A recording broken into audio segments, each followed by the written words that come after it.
эйфорической техники, которая требует абсолютно гладкого дыхания и молчания. То есть образование на саму технику, а не на кого.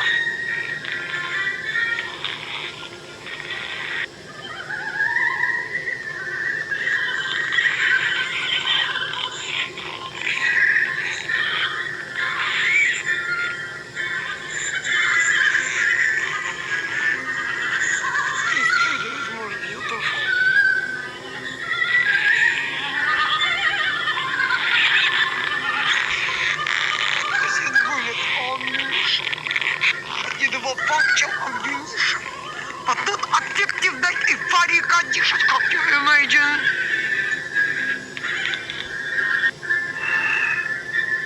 Например, stand-out glass.